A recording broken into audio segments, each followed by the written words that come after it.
hearing clearly as I'm hearing you right now. It's a feeling that you're seeing, a feeling that you're hearing, a sensation more. It's like getting an electrical charge all through yourself. I was hosting a popular late-night radio talk show on a rock station on Long Island where I had been for Joel Martin first heard of George Anderson in 1980. radio station and the format, we dealt heavily with unexplained phenomena. Just answer me with yes or no. Don't add any more information than that. Just, we'll let the spirits do the work. Martin called George in for a reading. According to both men, they had never met before, and George says he knew nothing about Martin's background. When George conducts readings, he sometimes makes random marks on a pad to enhance his concentration. George himself does not appear in our recreations of his readings, which are based on eyewitness accounts and transcripts. Confused. He's saying yes, you're saying And he started to talk about Shirley, my late wife, who had been killed the year before. In 1979, she was hit and killed by a car crossing a street in New York. Do you take the name of Shirley? Shirley? Does that name mean something to you? Yes. She says you know her. She's recently passed on suddenly. She points to her face and to her head. Pain. Maybe something happened that I'm feeling. The pain is coming through me. I'm feeling pain in the head and the face. Maybe a car accident. How do you know that? Well, she's standing right behind you. No, you can't see her. Only I can see her. She's a spirit. She's right there. Yes, Strick. Then he did something that made me realize something legitimate was going on that could not be explained by any way that I could reason. She's pointing her finger. She's waving it back and forth very quickly like that. Stop it. Stop it. Whenever she was annoyed at me, she would say, "You're like a little boy. You're just like a little..." But that was only a private thing that she and I knew. Nobody would have known that. So now I'm figuring out how the heck I could not have told that to anybody. There's no way he could have known this, or should have known it. That's a very private thing. Also, there's another mouth. Joel Martin persuaded George Anderson to undergo tests with the acting chief of neurology at a New York City hospital. According to Martin, George's EEG was extremely unusual. While George conducted a session with an off-screen subject, half of his brain registered sleep, while half showed normal waking patterns. The neurologist who conducted those tests, he said he had never seen anything like it before. And is it what we expect to see? No. Is it what's supposed to happen? No. Is something unusual going on? Yes. Joel Martin had always considered himself a skeptic in matters of the paranormal. After meeting George Anderson, he became a believer. Martin began to give George a significant block of time on his radio call-in show. And George Anderson became something of a celebrity in his hometown. George was born in Lindenhurst, Long Island, New York in 1952. When he was 6, George was stricken with a severe case of chickenpox. He almost died, and immediately afterwards, he says he began to hear voices and see visions of people who had recently passed away. Something about water. Eventually, George's parents, strict Roman Catholics, resigned themselves to their son's apparent abilities. George began to earn his living by conducting psychic readings. To date, he has held such readings for thousands of people. There's no reason to think they won't continue that way. It's good. Barbara and John Licata contacted George Anderson in 1982, 4 months after the death of their 16-year-old son, David. David had gone out to a party. If I'm quiet, I can still hear his footsteps going out and the door slamming shut. He had to be in by 12:30. I went to bed, but I laid there awake because I don't sleep until my kids are in. And at 1:30, I got up because it was unlike David not to call.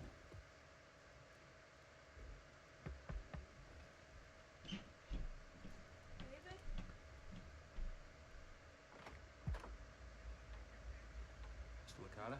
Yes? Mrs. Licata? I need to talk to you about your son. And then I knew. It was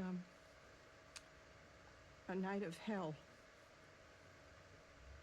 You know, if anybody wants to know what hell is like, that's what it's like. David Licata had been killed by a hit-and-run driver. John was troubled by Barbara's deep depression over David's death and by their oldest son's overriding bitterness toward the driver who had killed his brother. At Barbara's request, John reluctantly agreed to a session with George Anderson.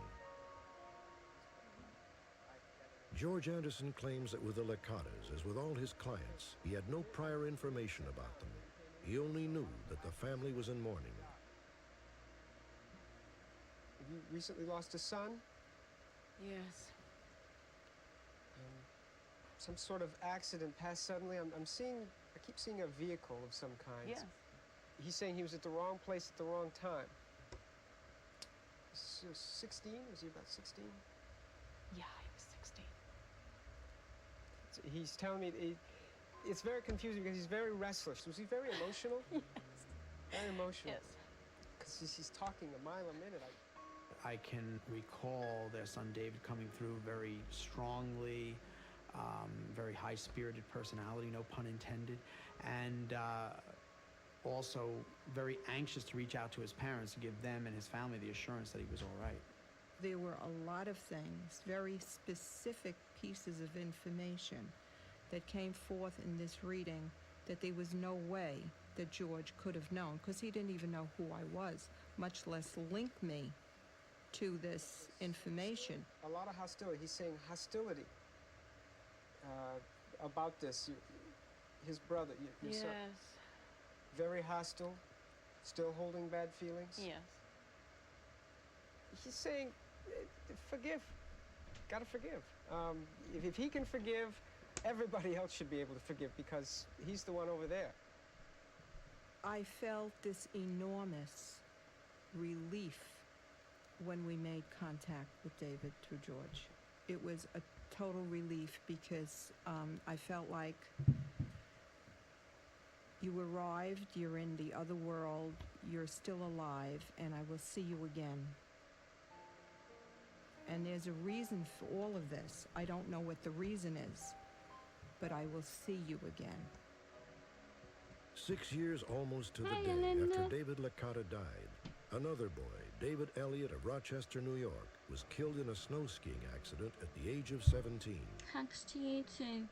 Have a Several weeks enjoy later, the your deaths of meal. the two boys would become oddly intertwined when John Elliott bought a book about George Anderson called We Don't Die. The book dealt with a case of David Licata. While John Elliott was reading it, he dreamed he had a session with George Anderson.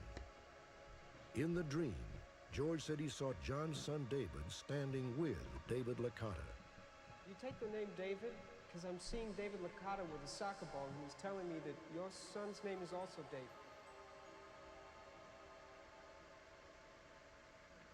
The dream seemed so real that I decided I ought to pursue a reading with George. My background is in science and engineering. Circumstantial evidence doesn't prove anything to myself. I need the hard facts. And so I wanted a number of things out of any trip to George to convince myself that he was doing something like what's claimed in his book.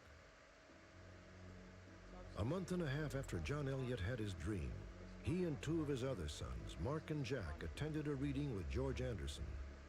John Elliott sat at the back of the room, and his son sat at the front.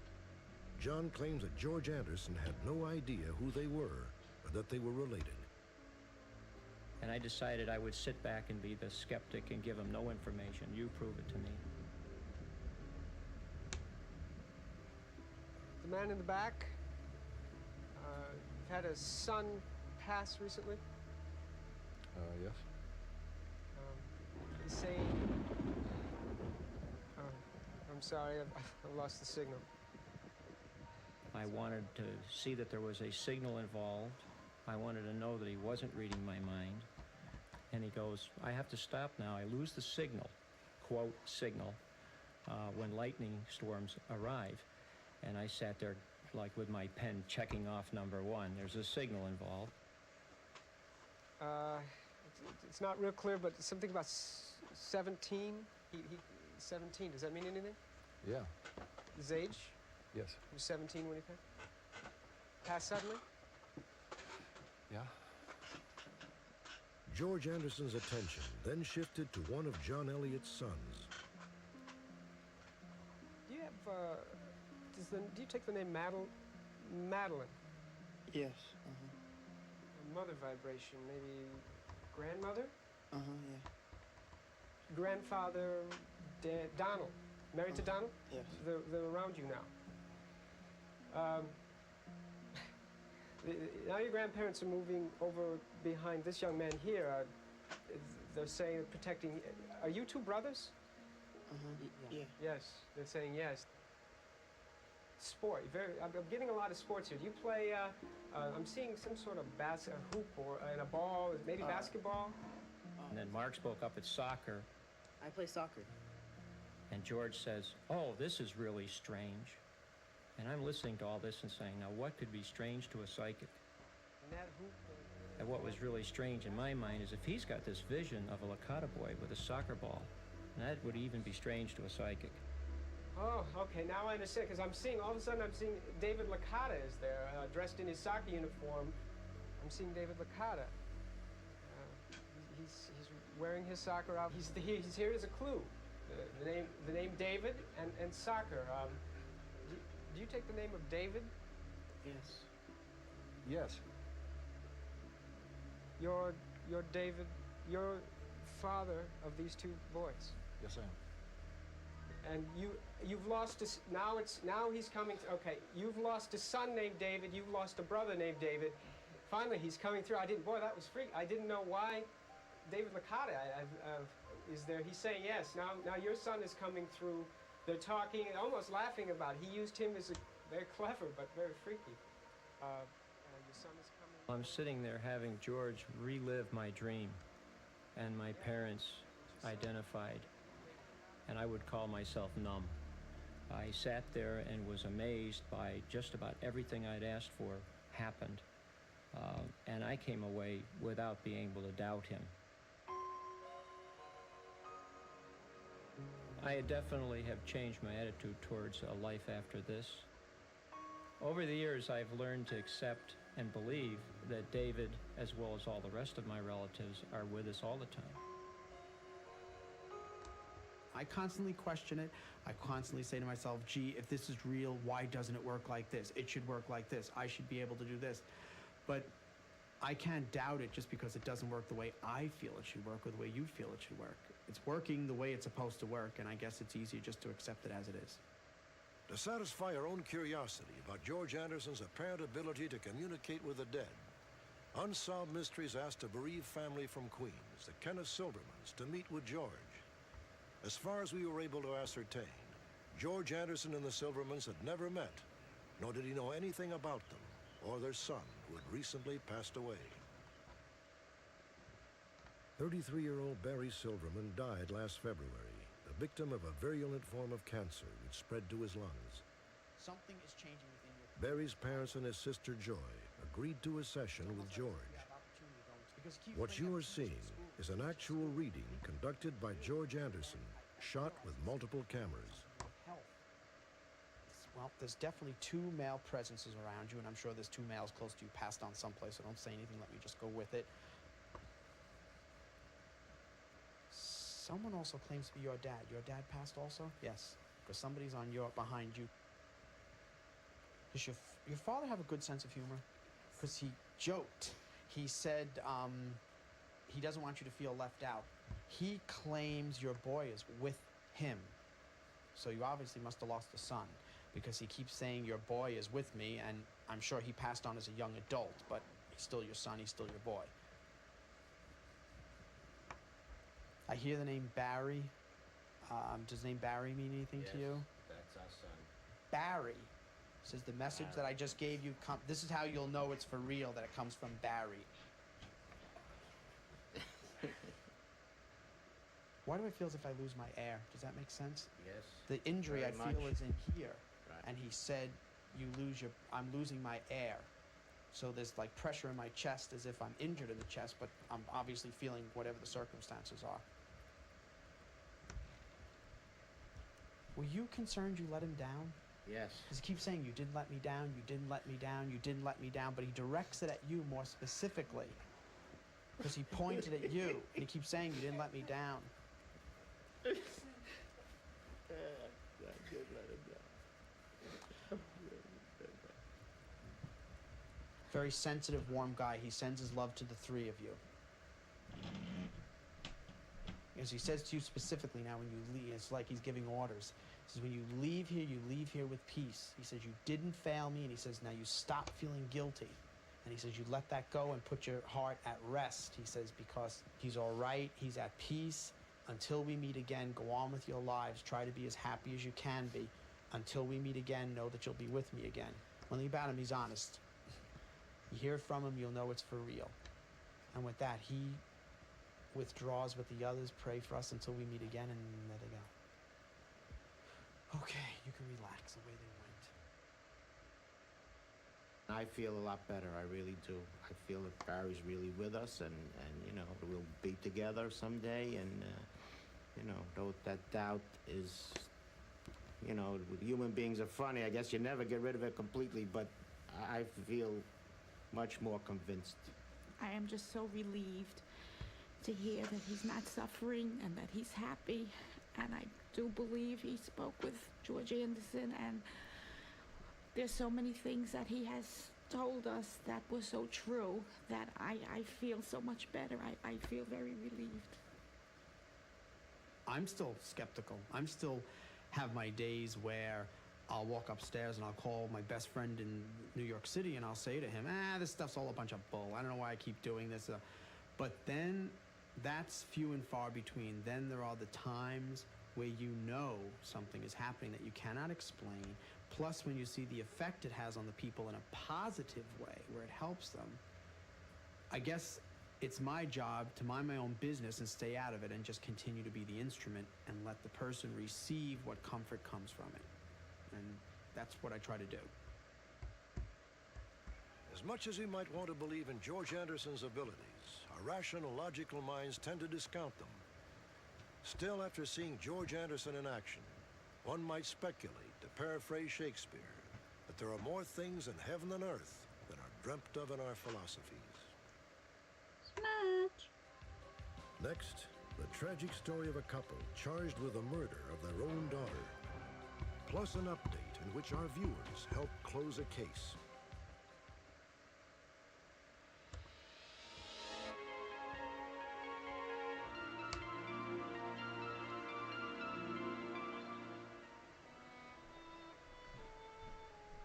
(1947), a small California town near the Oregon border. A woman walking home from the grocery store found an abandoned 2-year-old girl who had been severely beaten.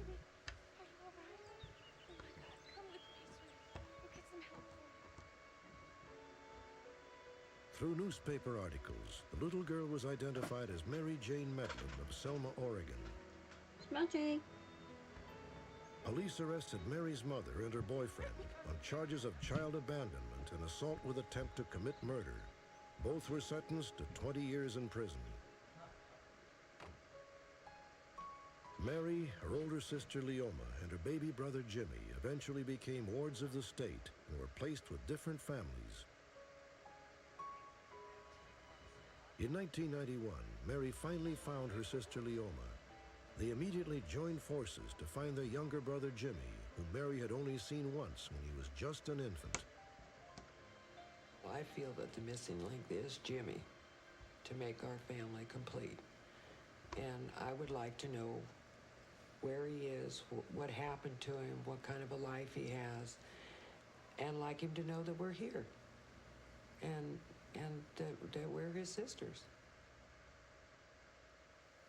The night of our broadcast, Jimmy was not watching Unsolved Mysteries, but his adopted sister was. She immediately called her mother, who then contacted Jimmy. His name is now Donald Barrow, and he was just as anxious to meet his sisters as they were to meet him. 2 weeks after our broadcast, Donald and his family drove from their home in Fresno, California, to Mary's home in Placerville.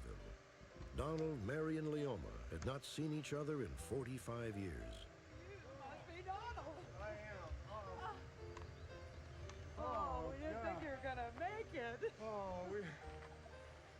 The one thing that I was concerned about is, was it going to be okay? God, you look so good. There is a resemblance. And I knew when I met him out of the car that it is okay. And I am so happy. We didn't think good because we just thought of that this morning. I just think that seeing him and knowing that he's had a good life, that was something that Mary and I both were concerned with. But we wanted to make sure that he'd had a good life, and knowing that he did makes us very happy. I'm not very good at emotions, so I don't know how to explain all of them that were going through my mind, but there were a lot of them. And there still are.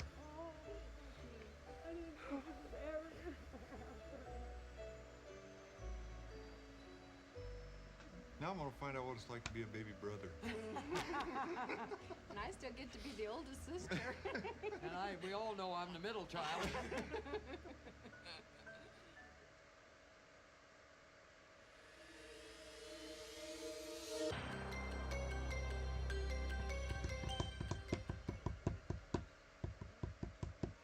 September 10th, 1988 began as an ordinary Saturday morning in Midlothian, Illinois. David DeWallaby and his son Davy were up early. They were careful not to wake the rest of the family, including David's mother, who lived in a basement apartment. At around 7:15, David DeWallaby noticed that the front door was partially open. My first reaction was that my mother must have come home and left it open. I went into the kitchen, I looked in the driveway for her car, and the car wasn't there. And, you know, again, the first reaction was that she must have came home in the middle of the night, went back out and left it open. 2 hours later, David's wife Cynthia got up and went in to wake their 7-year-old daughter Jacqueline. Hey, Dave, have you seen Jacqueline? Dave, have you seen Jacqueline? No, isn't she in a room? No, is she with your mom? No, I don't think Mom came home last night. Well, we should probably find her. I'll just... David and Cynthia initially assumed that Jacqueline was out playing with friends in the neighborhood. Jacqueline was Cynthia's daughter from a previous marriage. After Cynthia and David married, he felt so close to Jacqueline that he legally adopted her. After thoroughly searching the house, David took his son with him to look around the neighborhood. Hey, Paula, you haven't seen Jacqueline around here, have you? No, not this morning, I haven't. I had checked 2 or 3 homes, and then we went out in my truck and we drove around the neighborhood, going to friends who lived a little further down, and just, you know, driving around the blocks and getting out of the truck, looking in backyards with our swing sets.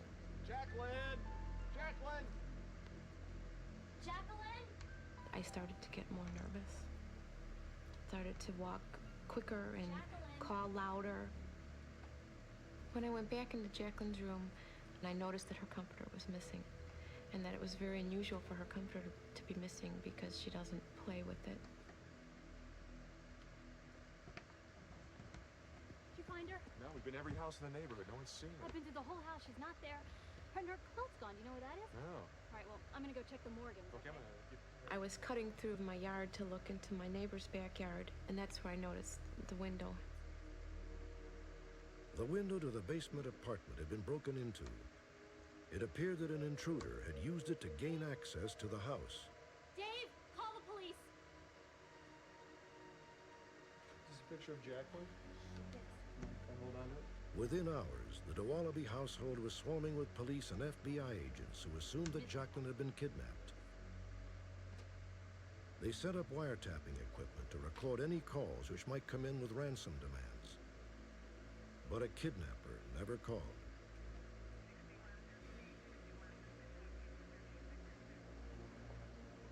Four days later, Jacqueline's body was discovered in a vacant field in the adjacent community of Blue Island, Illinois. Found at the scene were the comforter from her bed, her nightgown, and a 26-foot length of rope which had been wrapped around her throat. It is difficult to imagine a parent's agony upon losing a child. But imagine the additional horror of being accused of killing your own daughter. That is exactly what happened to David and Cynthia DeWallaby. Indeed, to this day, some investigators are still convinced that David and Cynthia murdered Jacqueline, despite their long-standing claims of innocence. 4 years later, the authorities continue to ask the same question. If the DeWallabys did not kill their daughter, then who did? Did you have to sit down or something? What time did you get up this morning? From the moment they were notified, the police investigation into Jacqueline's disappearance was two-pronged. He said he didn't know he was here. While they pursued the possibility of a kidnapping, they began a detailed questioning of both Cynthia and David. Your wife is still asleep. She was still sleeping. Isn't that kind of strange? I mean, I know in my house with my kids, one of the kids get up, it's like the whole family goes. They like to sleep, so you let them sleep, and they... It was hard answering their questions because we're telling the police that you woke up around 8 isn't good enough. They wanted us to get it as close as possible, and so we were forced to try to get really close to times when really all that was on our mind was Jacqueline. I didn't want them asking me questions, although you answer them as you're walking past them and pacing, but it was just totally chaotic. And the repeated questions of what did you do in the morning, it seemed so senseless because I said, you know, where's my daughter? Just find Jacqueline. That's all I wanted them to do. Yes, we did all this. I know they'll tell you that they felt as though they were being harassed and being accused.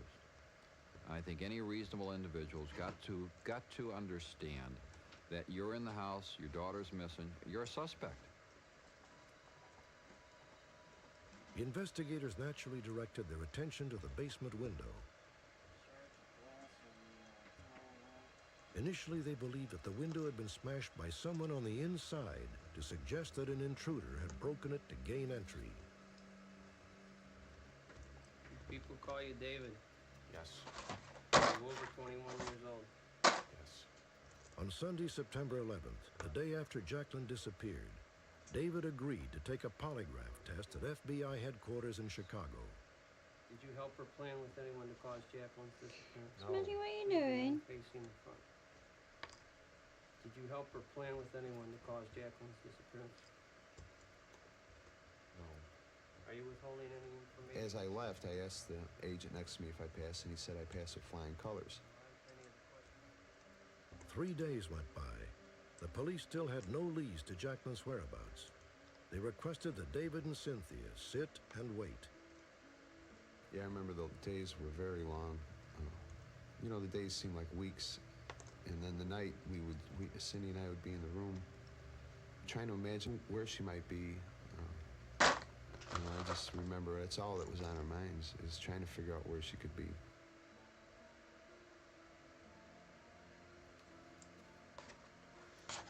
On the very day Jacqueline's body would be found, David DeWallaby was asked to take a second lie detector test. Of course, I wanted to know why and what was wrong with the first one. And their answer was something to the fact that the state likes to use their own. The results from the second test were inconclusive. The report cited David as an uncooperative subject. However, he believes the results stem from a disagreement he had with a state agent administering the test. At one point, he asked me to answer yes to all of his questions. In other words, he wanted me to lie so he could see how his tests would result in me lying. And I said, okay, and the second question he asked me was, did you kill your daughter? And he wanted me to answer yes to that. And I told him I can't do it. And he got into a little argument, and he was turning red in the face, and he said, we have to do it this way. You have to, you know, lie. And I don't mind telling him my name is not Dave DeWallaby, and I don't mind some things, but I told him I can't say yes to a question like that.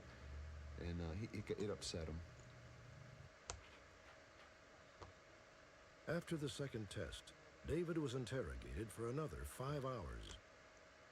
Finally, an officer interrupted. We think we found Jacqueline. She okay? I'm sorry, she's dead.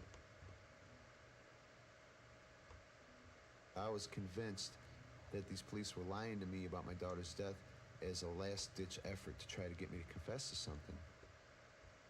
You liars. Because the way the interrogation was going, they were getting frustrated. Jacqueline is dead. No, I didn't believe it, and I probably didn't want to believe it.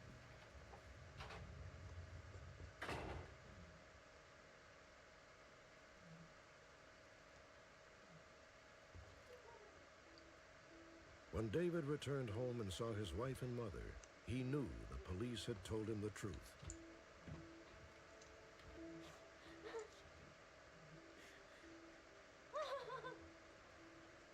Cindy was on the couch crying, and I ran up to her and I asked her if it was true, and she said, yes, you know, we lost our daughter.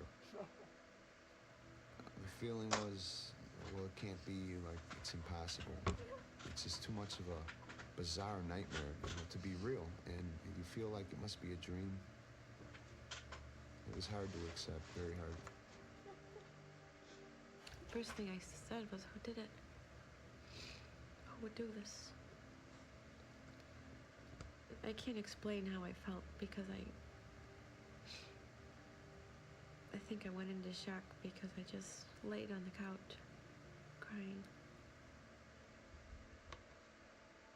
An autopsy was unable to determine when Jacqueline had been murdered. On September 17, 1988, she was laid to rest. The joint investigation now included the Illinois State Police, the Midlothian Police, and the police in Blue Island, where Jacqueline's body had been found. For 2 months, they collected evidence and built a case against the DeWallabys. Finally, in November of 1988, David and Cynthia DeWallaby were charged with Jacqueline's murder. Cynthia was 2 months pregnant. In April of 1990, David and Cynthia DeWallaby went on trial for the murder of their daughter, Jacqueline. The prosecution built its case largely on circumstantial evidence. Could you tell us what the car looked like, sir? It appeared to be a dark-colored... One prosecution witness, a transit worker named Everett Mann, picked David DeWallaby out of a photo lineup. He claimed that on the night of the murder, he saw a man with a prominent nose, like David's, in a parked car near the site where Jacqueline's body was discovered. Did you make out any features of that person? Yes, it was the nose structure. Could you tell whether it was a man or... Everett Mann's claim was that from 75 yards away, 3/4 of the length of a football field, on a moonless night in a dark parking lot, he saw a profile of a nose structure that resembled David DeWallaby's nose structure. I've been there. The police have been there. Every rational person knows that that's a physical impossibility. The photo spread that Everett Mann was shown was of 5 photographs, all of white males, all frontal. He saw the man in the parking lot from a side view. Also, David DeWallaby's photograph was 30% larger than the other 4 photographs in the spread. So therefore, by definition, David DeWallaby's nose was the largest. If he saw a very large nose, he picked out David DeWallaby's photograph because that was the largest nose in the photo spread. Didn't mean that he saw David DeWallaby. Do you remember what time of day it was? Before the trial, 2 other eyewitnesses had claimed they saw Cynthia DeWallaby's car in the same area shortly after the murder. However, those sightings were later discredited. At the exact times the car was allegedly seen, it was actually parked in front of the DeWallaby's house. Another central issue in the prosecution's case was a broken window which led into the basement apartment. The entire law enforcement investigation in this case was based on a faulty assumption, namely that the basement window had been broken from inside as part of an effort by the DeWallabys to cover up a crime that they had committed. Well, it turned out that they had already arrested and indicted the DeWallabys before the official forensic report came back on the window, which conclusively showed that they had been wrong and that the basement window had indeed been broken from the outside. But by that point, there was no turning back. The prosecution also questioned whether it was possible for someone to enter the house without disturbing the items which were perched beneath the window. I found it very difficult to believe the theory that someone would break in a window in the middle of the night and traverse over a nightstand, a towel rack, a TV tray, makeup, and nail polish, not disturb anything. It's incredible to imagine someone even kicking in a window and making that kind of racket in the middle of the night. knowing there's people in the home. To prove that such an entry was possible, David DeWallaby shot this videotape of a neighbor crawling through the window. The prosecution was telling the judge and the media that if someone were to come in, they would have to step on this towel rack and bend it. So we put the towel rack under the window, and we had my neighbor crawl in while we were shooting it with the camera. And what happened is he slid in on his belly, and right before he got to the towel rack, he wedged his foot on the wall and held himself out, hanging off the window ledge. So we proved it to ourselves, and we recorded it so that if there was a chance, we could prove it to others. I ask that the indictments against David and Cynthia DeWallaby be set aside. The DeWallabys never testified on their own behalf. Before closing arguments, the judge addressed attorneys from both sides without the jury present. Hiya, Scratch Buster. My position that there is sufficient evidence for David DeWallaby's case to go to the jury. As to Cynthia DeWallaby, and as a legal matter, I'm ruling that there is insufficient evidence for her case to go to the jury.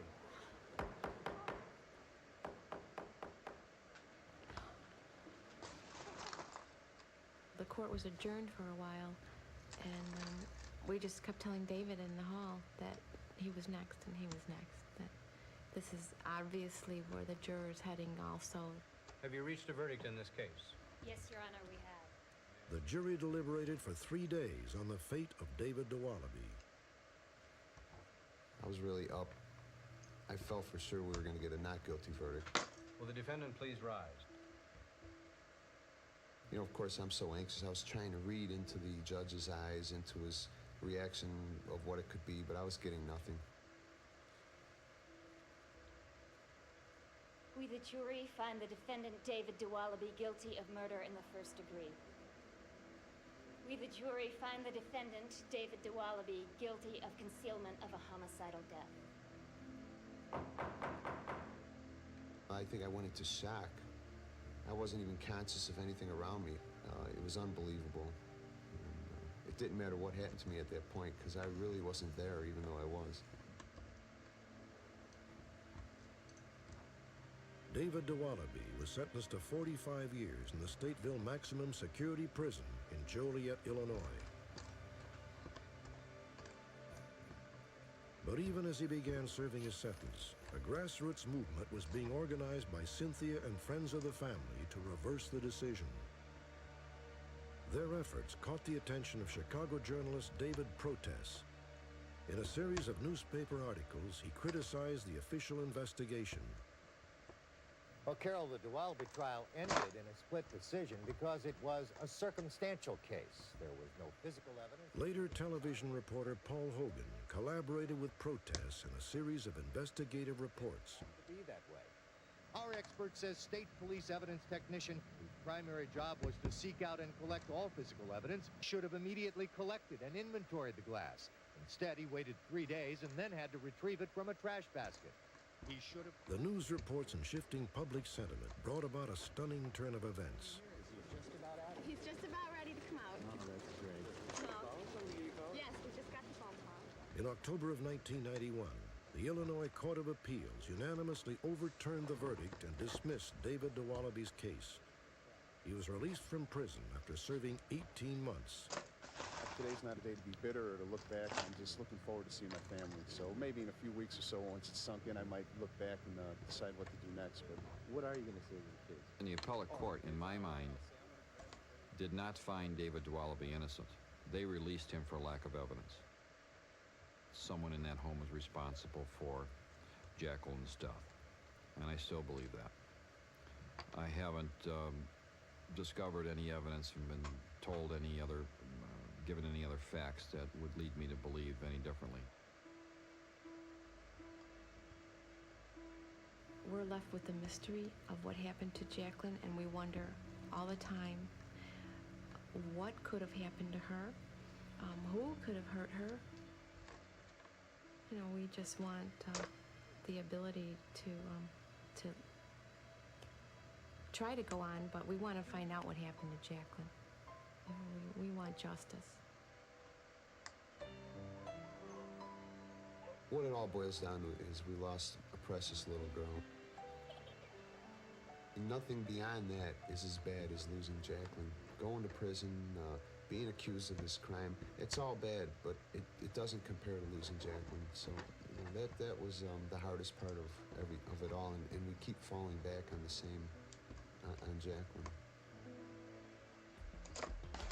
Update. After we aired this story, 2 viewers called our telecenter with crucial information which refuted the alibi of one of the original suspects in the case. As a result of the new revelations, the state attorney's office reopened the investigation of Jacqueline DeWallaby's murder. However, at this time, there are no plans to file new charges in the case.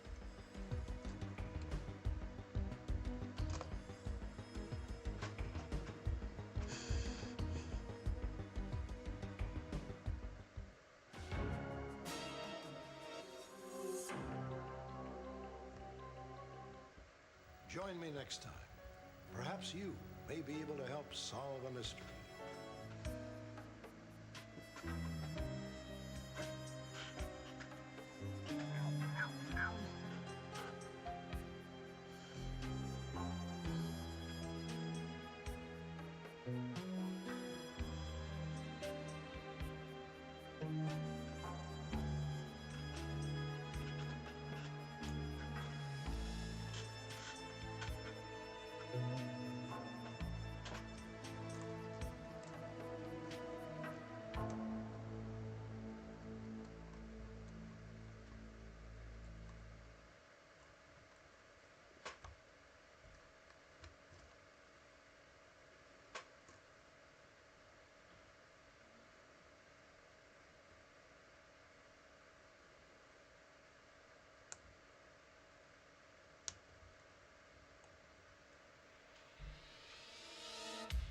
In 1991, a weekend fishing trip off the coast of Mexico apparently ended in a tragic death for 4 young Americans.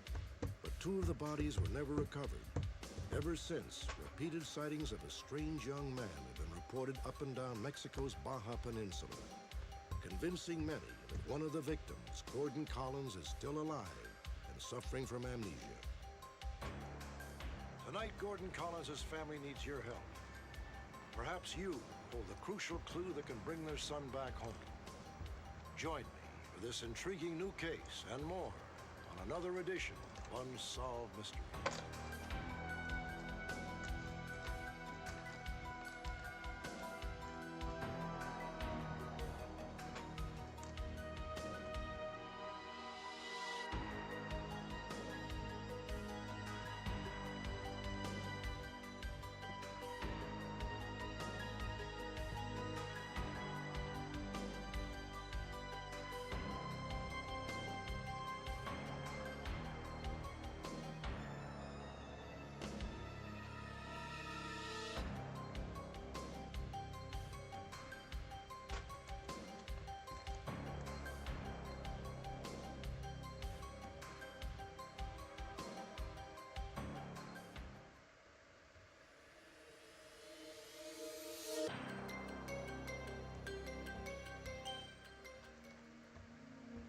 In the 1940s and 50s, a mysterious and terrifying epidemic swept the United States.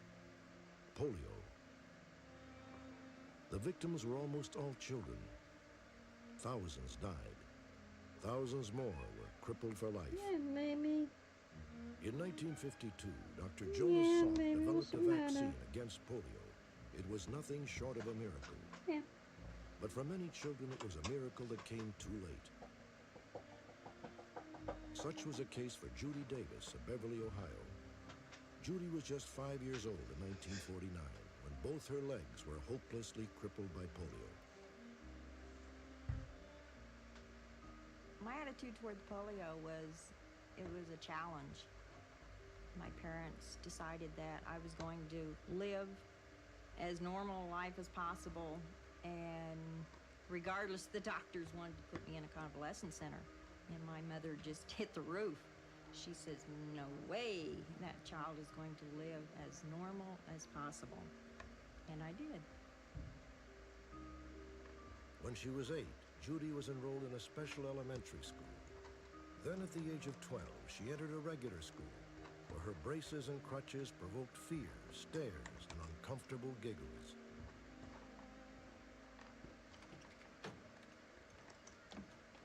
September 1956, the first day of junior high for Judy Davis. Here, Judy would be the only handicapped student. Here she would, for the first time, face a world which might be unintentionally cruel. I was petrified because I didn't know anyone in the school, so I was really petrified.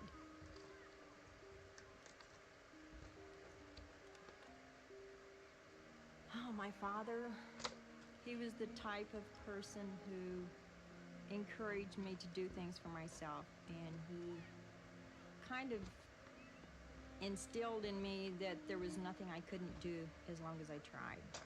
Daddy, I want to do it myself. Okay, honey.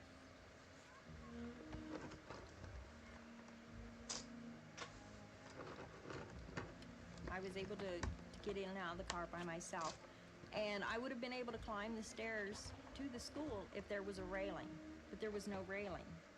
So I was resolved to let my father carry me into the school. It's okay.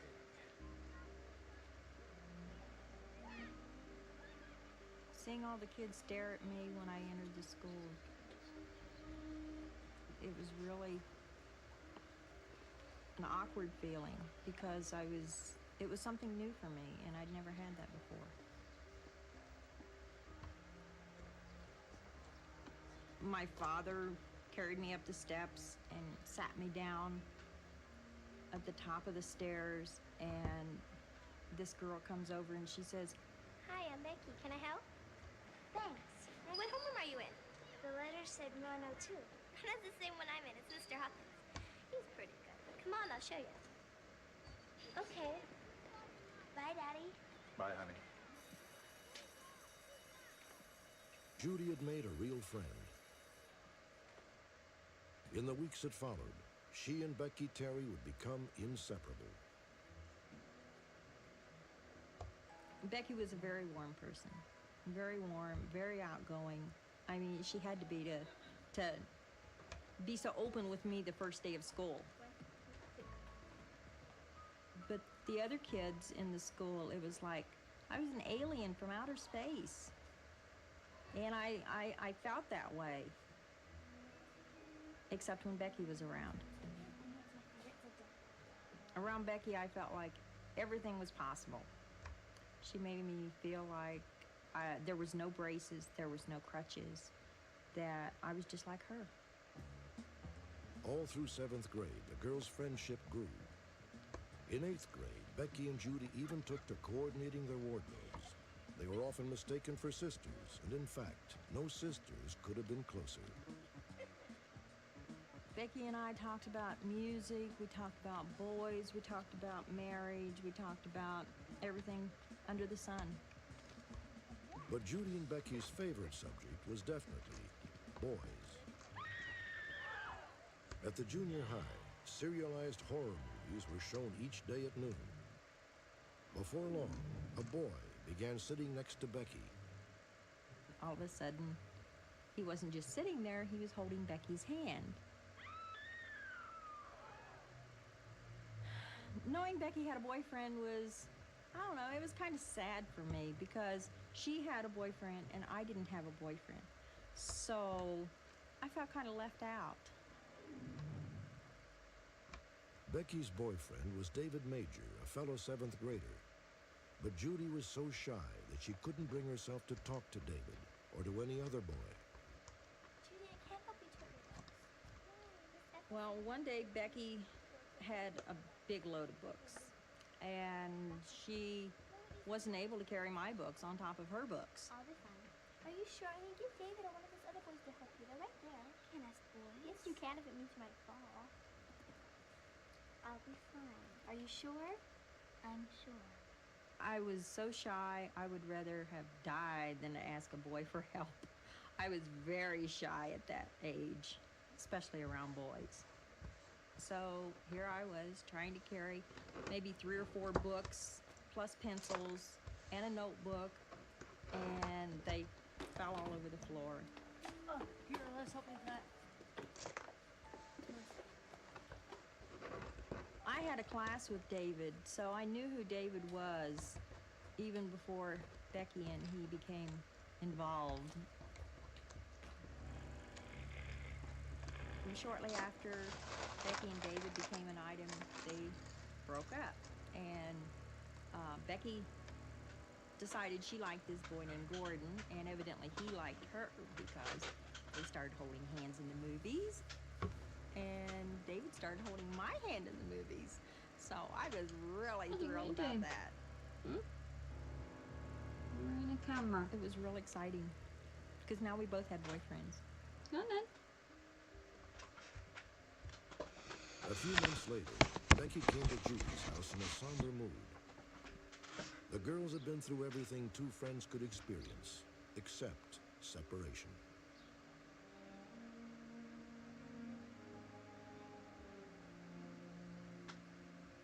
Hi. What's wrong? Something awful has happened, really awful. My dad got a job. That's good. It's in West Virginia. We're moving. Moving? We're moving tomorrow. He says it can't wait. Tomorrow? No. No. No.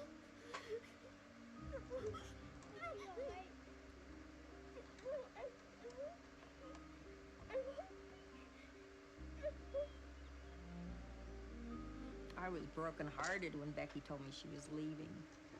Becky's friendship to me meant that I was able to be accepted by the other students in the school, and it made me feel like I was more like everyone else, and that there was no difference between us. And at the age of 12, that meant a lot, and it still means a lot. Becky and Judy wrote to each other for several years. Becky even came back to visit once, but eventually they lost touch. In 1960, Judy's condition deteriorated and she was confined to a wheelchair. Nevertheless, Judy went on to marry and have 4 children. She also became an outspoken advocate for the rights of the disabled. In 1979, Judy divorced and later moved to Tucson, Arizona. Through it all, her friendship with Becky has been an inspiration. I would really like to find Becky. I'd kind of like to tell her how much she meant to me as a friend, and I'd like to get that friendship back if it's possible.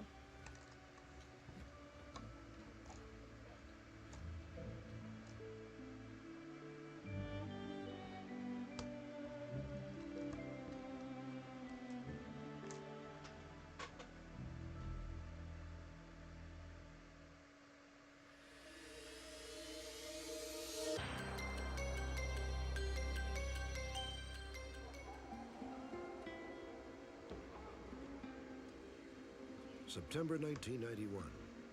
A young American, disoriented, penniless, and obviously out of place, wandered into the Mexican village of Colonia Vicente Guerrero, 300 miles south of San Diego, California.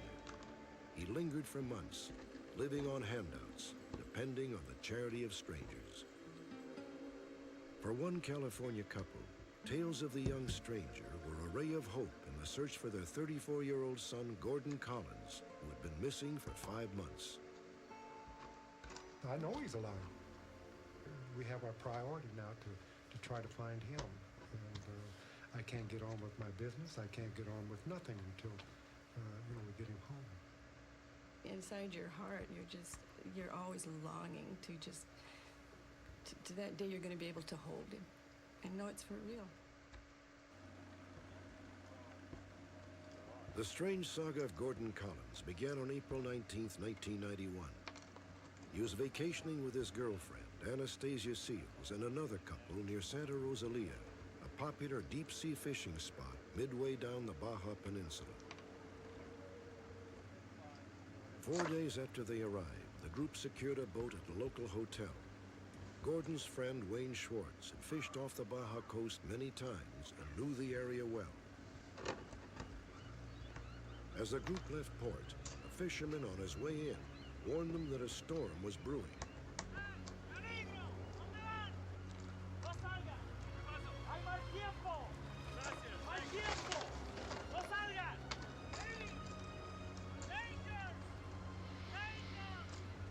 The fisherman's warnings apparently went unheeded. Several hours later, a fierce storm would indeed hit the area. Gordon Collins and his friends never returned.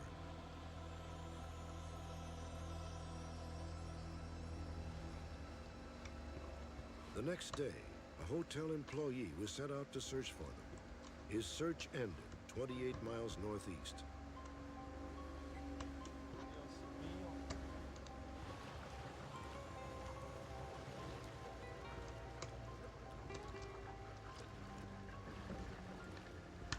Wayne Schwartz and Gordon's girlfriend, Anastasia Seals, were dead. But Gordon Collins and Schwartz's wife, Arlene Burlington, were nowhere to be found. The bodies and all the paraphernalia out of the boat was all within 1 square mile of each other. Because I talked to the fellow that fished the bodies out.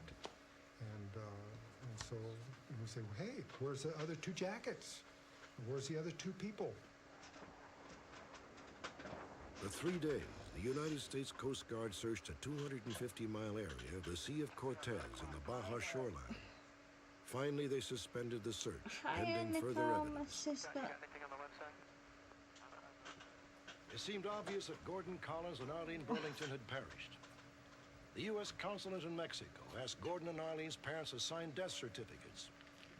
However, reports that Gordon was still alive had already begun to filter across the border. His parents came to believe that he'd been picked up by a fishing boat and brought ashore. They were certain that Gordon was suffering from amnesia and was unable to find his way home. John and Mary Lou Collins traveled from Moreno Valley, California to the area where the 2 bodies had been recovered.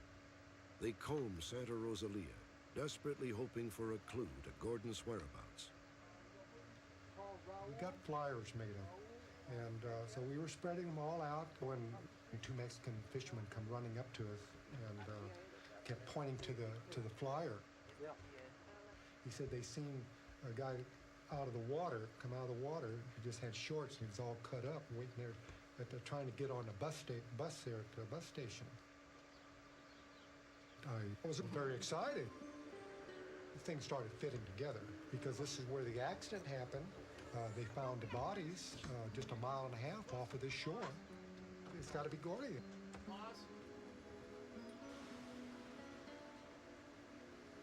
Around the same time, Gordon was also sighted on a nearby beach by a man named Jose Peralta. You have your blanket? Okay. You have your blanket? I'm cold. Sabana?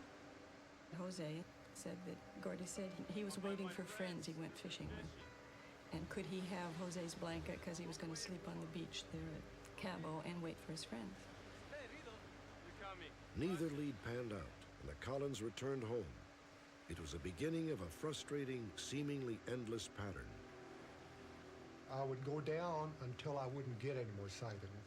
And then I'd go back home and we'd get a phone call or something. And so, boom, I'd get on a plane and we'd head back on down and hit these areas where the sighting was evidently was at. On one trip, we headed toward La Paz, and we stopped at a few of these taco places. And they says, yeah, I seen him an hour ago. So we went on down further, probably another 3 or 4 miles, and we stopped again. The guy said, yeah, we seen him about 30 minutes ago. So we finally got right into town, and they says, yeah, within 5 minutes. And then they seen us together, and I don't know what happened, but everybody just clammed up. We couldn't get no more information. I don't know if they thought we were the police, the FBI, or the DA, or what, you know. And we couldn't get no more information, and bam, it just stopped. Over the next 3 months, Gordon Collins was spotted at least 50 times in 7 different locations, all in the area of La Paz and Cabo San Lucas at the southern end of the Baja Peninsula. It almost seemed that Gordon Collins had wanted to disappear and might be hiding out. But Gordon had called his parents the day he left for Mexico, so they would know where he was. John and Mary Lou Collins are adamant that Gordon would never desert his 10-year-old son Christopher and cause his family such pain and suffering. I believe he can't remember what happened and cannot make the choice to return home because he doesn't know where, home is. And you can't leave your child wandering around in a country aimlessly. And not only were we exhausted, but our money was exhausted, and we began to think we weren't doing it right. We decided we needed a professional at this point. The Collins hired Bill Garcia, a private investigator who alerted newspapers in Baja. After the articles ran, Garcia received several calls from the village of Colonia Vicente Guerrero. He was 4 or 5 months here in town. He never worked here, never worked. And he only hang around. Here in town, he was walking all the time, moved too much here. And almost in the town, everybody knows him. We've shown them pictures and everyone recognizes him, and they're positive that it's him. The people that have talked to him know some things about him, about Gordon, and feel confident that he is there, or was there. According to Amador, Gordon was eventually arrested for stealing food. The local sheriff, or delegado, brought in James Hatfield, an American living in the village, to translate. Hello, my name's James. What's yours? Hi, I'm Gordy. Gordy, this delegado has something to say to you. There's no doubt in my mind it's Gordon, because when we met him in jail, I introduced myself to him and he gave me his name, Gordy. And then when the flyer came out, it's right there on the flyer, Gordon, and you can't get the two pictures mixed up. It's the same. He moved on shortly before we were able to get to that area, and we haven't been able to find where he's gone from there. Gordon seems to be just wandering through the different towns in Baja, not really knowing where he's going. I don't think he's attempting to get home because he seems to go north, and he seems to travel back south. Over the next year, sporadic sightings of Gordon continued. The last was near the village of Rosarita, 25 miles south of Tijuana. The U.S. consulate has now officially reversed its position and no longer presumes that Gordon Collins is dead. You just can't up and give up because it's your son. I know it keeps me driving, it keeps me going, and I want to get him home,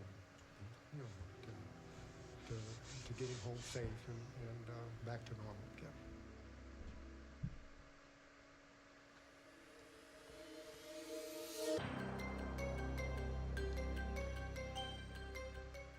Recently, we featured the story of W.B. Mac McDonald, a self-made millionaire who was searching for his heir, a child whom Mac had seen but once, 43 years ago. Mac's story began in 1948 in Pomona, California. That summer, he fell in love with a 16-year-old girl named Mary Helen Carr. But their courtship was cut short by Mary Helen's mother. She threatened to have Mac arrested if the romance continued.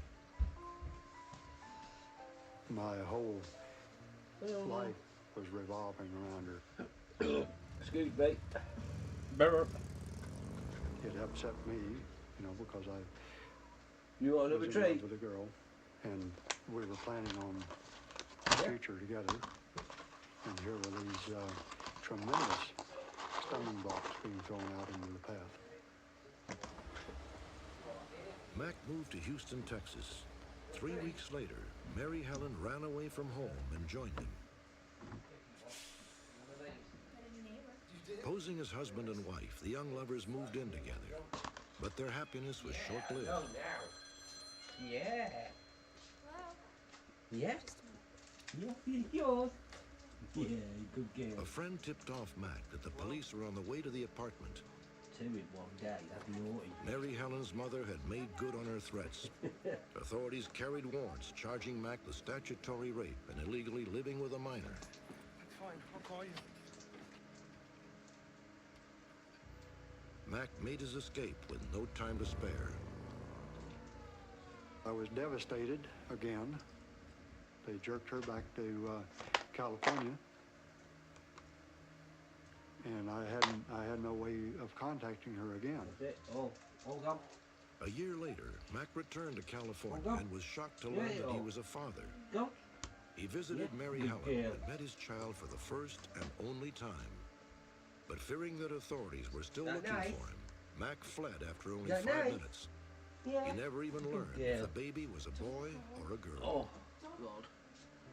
Chill day. I can't see. Now a wealthy businessman, Mac wants to find the child he left behind 43 years ago. Hola. I feel that the youngster's entitled to my estate. And I'd want that youngster to know that I love them. And I want them to have the best. The night of our broadcast, Mac McDonald learned that he had a daughter named Sherry. The long-awaited news came from a viewer in Dallas, Texas, Mary Helen Carr, Sherry's mother. Unlike many of the reunions we have featured, the end of this search evoked decidedly mixed emotions. For Mac, for Mary Helen, and especially for their daughter Sherry, who'd been raised by a loving and caring stepfather. I'm 43 years old and pretty well set in my life and everything, and I didn't know what to think. You know, I'm very happily married, and have 2 great kids, and you know, and we just are a normal American family, and this is quite a shock to everyone. One week after our broadcast, Mac McDonald arrived at Sherry's home in Denver, Colorado. For Mac, the reunion would bring a bittersweet and at times unsettling reconciliation of the past. All over it, shop. Just say whatever fits. Keep thinking it's Sunday. It's not.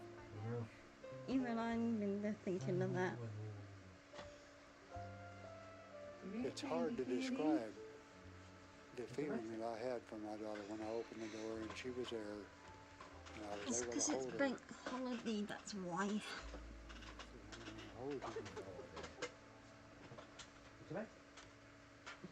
I just tried to come to the realization that it really was my father standing there. Don't bite me.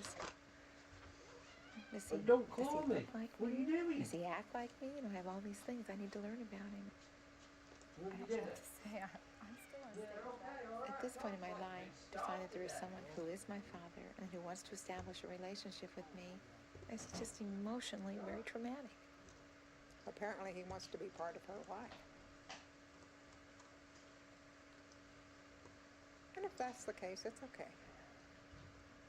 I hope since he's gone to this much effort to find her that he doesn't bring any sorrow. The fact that I didn't stay and fight the battle, it's most unfortunate. I don't believe I would do it that way again. Sky is about to fall down here. I know we went out and got soaked. Be redone.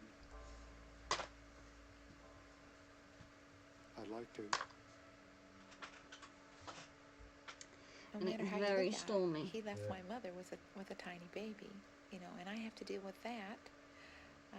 I have to deal with the fact that I have a father who loves for me, who's raised me, who's cared for me.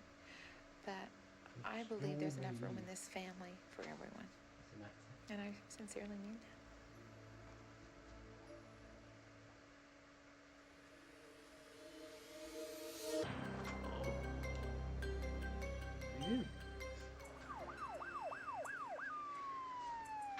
On the afternoon of March 11th, 1992, paramedics were dispatched to an emergency at a toy store in Redwood City, California. Inside, sprawled on a table in the employee's lunchroom, was 23-year-old Gilbert Ortiz. He was sweating profusely and experiencing severe convulsions. All I've got to do is cook you a pizza. Okay. Gilbert managed to tell the medics that he'd become ill after drinking a high-protein amino acid milkshake, commonly used by bodybuilders to help them bulk up and strengthen muscle. Gilbert, where did you get the shake from? And how long ago did Gilbert? Gilbert began to slip in and out of consciousness. His wife was contacted, and paramedics rushed him to nearby Sequoia Hospital.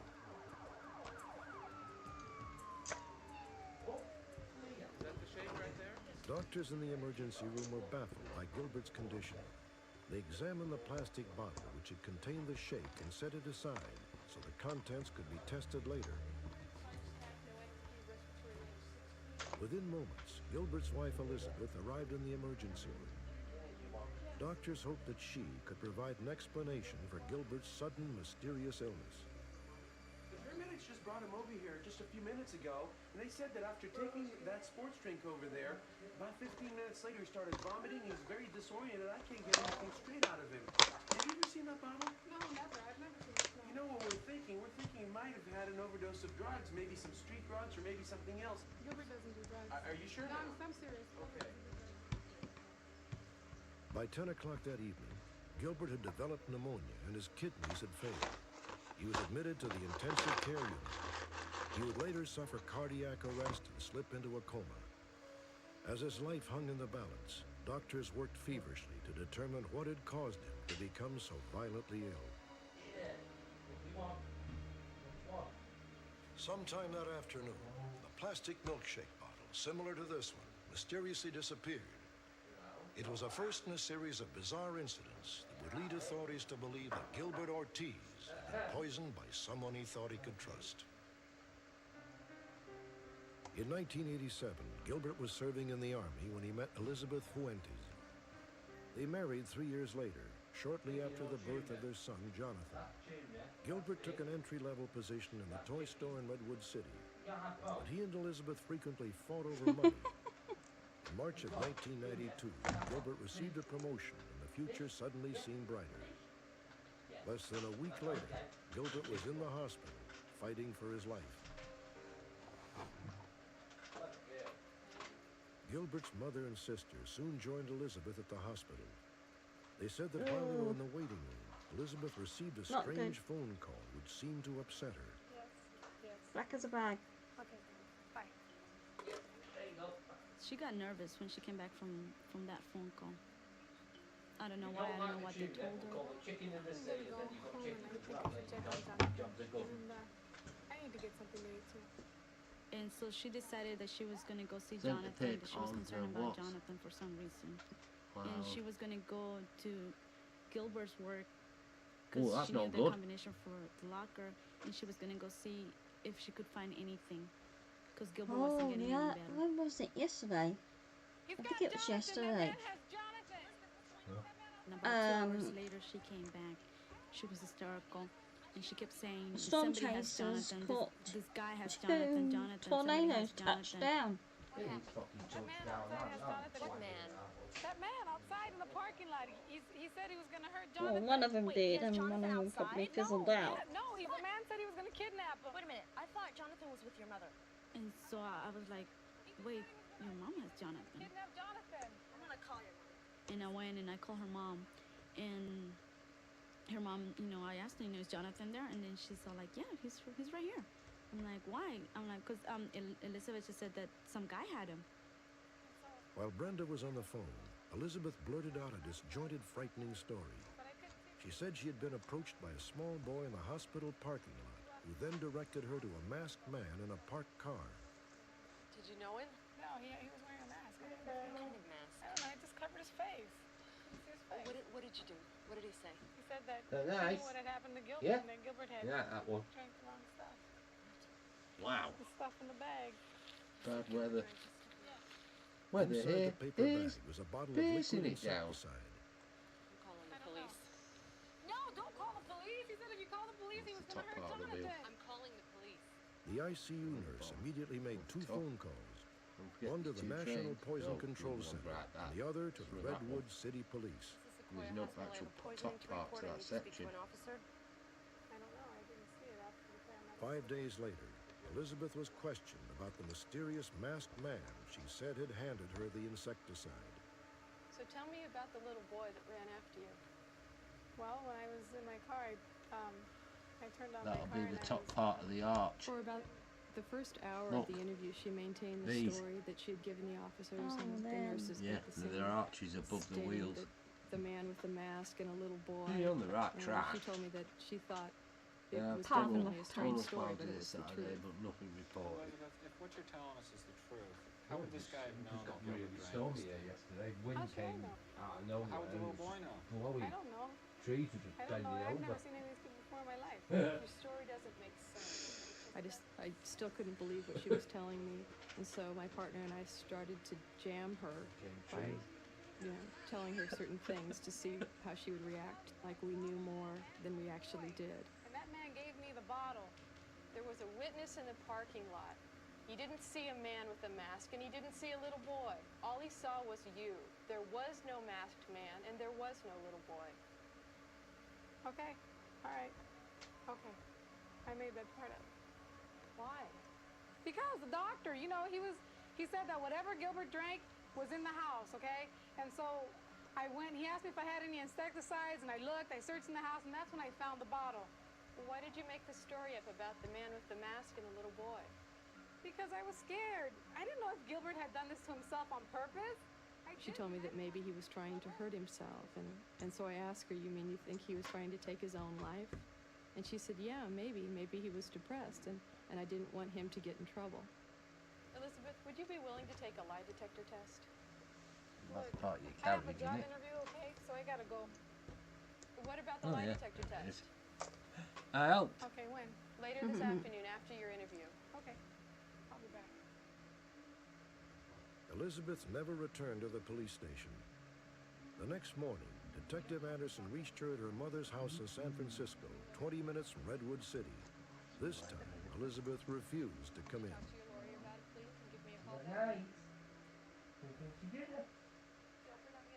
11 days later, Gilbert regained consciousness and police suspicions were finally confirmed.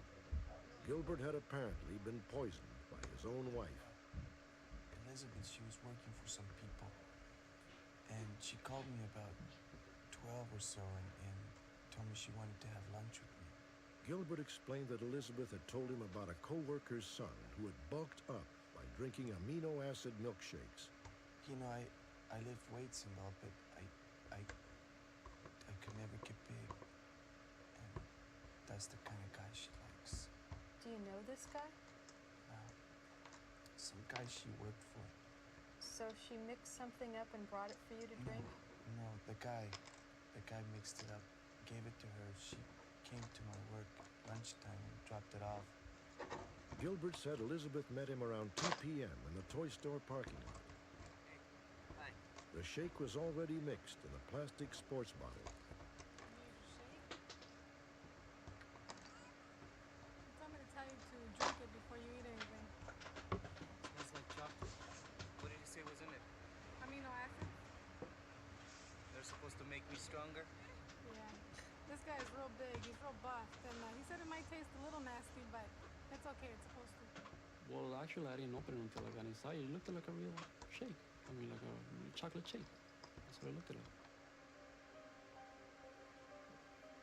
So I kind of tried it, right? And then when I tried it, it sort of like burned my throat a little bit.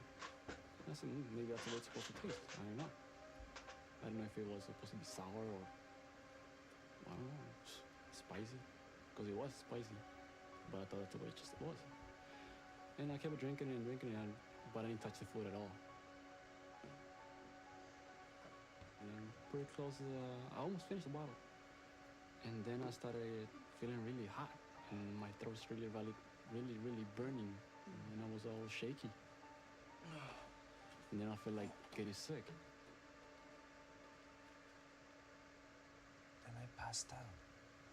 Then I was in the emergency room. Police obtained a search warrant to see if they could trace the poison or the plastic bottle to Elizabeth. But when they arrived at the Ortiz apartment, they made a startling discovery. Elizabeth Ortiz had vanished, along with the couple's 2-year-old son, Jonathan. And then that's when it hit me. She did. It really hurt it. You know, especially when they told me, so where's the baby? He's gone. That's the main if I really got her, you know, fine, she's gone, but the kid, you know, I was too attached to the kid. I still am. Nearly 1 year has passed since Gilbert Ortiz was poisoned, but he still has not fully recovered. The insecticide caused serious damage to his liver and nervous system. His right foot is numb, and he has difficulty walking without assistance. Doctors don't know if I'm gonna get back to normal, or if it's permanent damage to my nerves. Same thing with my hands. Tip of my fingers, numbed. Can't feel anything. That really messed up my life because if I can't do anything with my feet, I can't work. Jonathan Fuentes Ortiz has not been seen since March 17, 1992. He was born on May 13, 1990, and has brown eyes and black hair. An arrest warrant has been issued for Elizabeth Fuentes Ortiz. The charge, attempted murder with a special consideration for torture. Elizabeth is 23 years old, 5 feet 6 inches tall, and weighs 140 pounds. She has black hair, brown eyes, and a prominent cleft in her chin.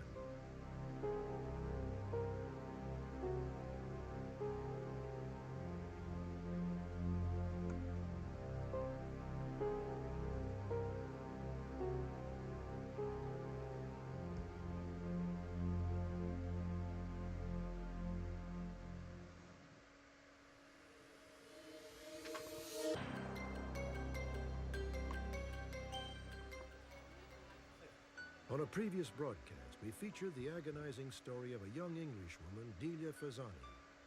In 1964, she was 18 years old, unmarried, and had just had a baby whom she named Michelle. At her father's insistence, Delia was staying at a convent until the baby was adopted. 2 weeks after the baby was born, Delia's parents visited the convent. Delia hoped once her father saw Michelle, he would relent. But he wouldn't even look at his granddaughter. In the end, Delia had no choice but to give up her daughter for adoption. You've only got 30 minutes to say goodbye. What you try to do is look at her face to burn the impression into your mind. And so you feel the shawl and maybe because it's warm, but you're feeling her body because that was the last time you're going to see her. And that was it.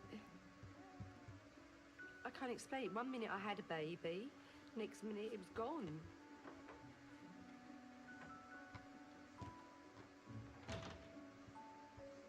Two photographs were all that Delia had to remember Michelle, and she never stopped trying to locate her. Finally, after 15 years of frustrated research, Delia's efforts began to pay off. Last July, Delia learned that her daughter had been renamed Laura. An adoptions official agreed to send a letter to Laura that Delia had written. In the brief note, Delia said that she would soon appear in Unsolved Mysteries and asked her daughter to view the broadcast. Crazy. 1964. Delia Fasani sat in her... In New York Mills, New York, on the evening our program was aired, Delia's daughter, Laura Franklin, experienced firsthand the heartbreaking events leading up to her adoption. Wow. The fuck? That was just the way they did things then. They just left the responsibility with the girl. When I found out my birth mother was searching for me, that was... I believe it does. Pretty touching to know that she Those had 2 looked pieces I at put in have far, really helped to a try little to find bit. me. Please call our toll-free number, 1-800. After the broadcast, Laura contacted our telecenter and asked to be put in touch with her birth mother. Against nearly impossible odds, Delia had at last found her daughter, a continent away, amidst a population of There you millions. go. 3 pieces I put On in. September 19th, 1992, Laura, her husband, their 2 children, and Laura's dead easy, closest isn't friends it? assembled at Syracuse International Airport. The separation of birth There's another mother and piece, daughter that's that had lasted 5. more than a quarter of a century Oh, yeah. had to end. Oh, this There was is a lot well of easy. anticipation, a lot of what's she going to think when she sees me? What seems to be the problem? What is she going through right now?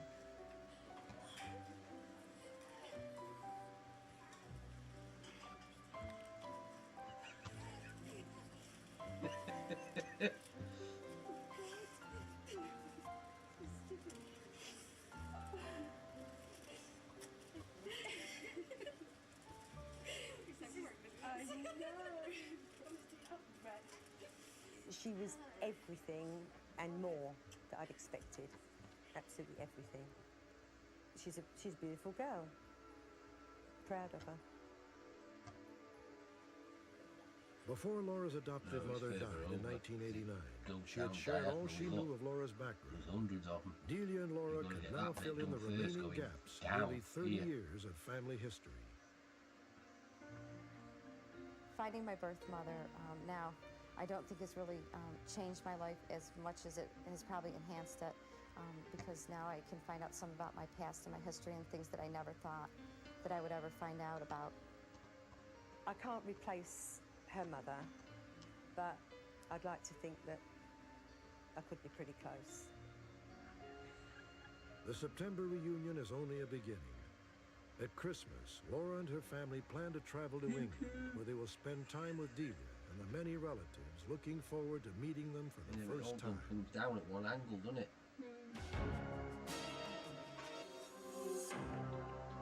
Bit of a bugger, that. Join me next time. Perhaps you may be able to help solve a mystery. Fresh chicken fillet, got you. Some fresh chicken. Yeah. And we got you some smoked ham. John. Chicken. Good job you're not spoiled, innit, Cat? A man that ain't sure needs a job, Bill. So does this cat. What's the matter? Do you want to go to bed? You want to go to bed? Do we know? No, that's a no. She just hissed at me.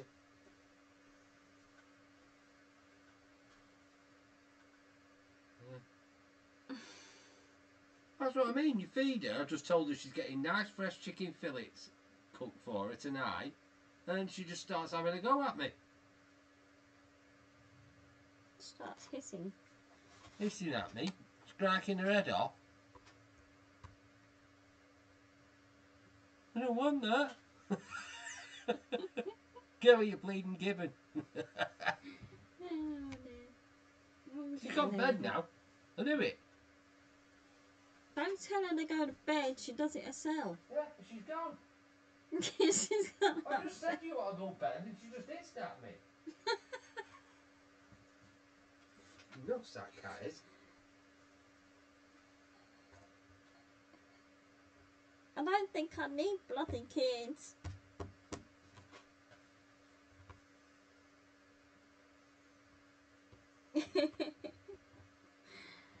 Oh, is that our bed? Oh yeah, there's another piece. God, this is well easy. Stop it. What? Oh, that's a brownish piece for there. It's not easy, no it's not. It is. It hasn't been. But I haven't given up. No. But I've done that bit. Found the 12. Oh yeah. 12. She says, I'll show you, good girl. Yeah, I know. I know. She knows what she's saying, I tell you. She's not daft. Right, I'm going to call it now, and I will see you guys later on for quiz. For quizzing. There's Family Feud. Family Feud quizzing. So we're going to have that. Cool. I'll see you guys later on. Lots of love to you all. Thank you so much. Love you all. Bye. Bye.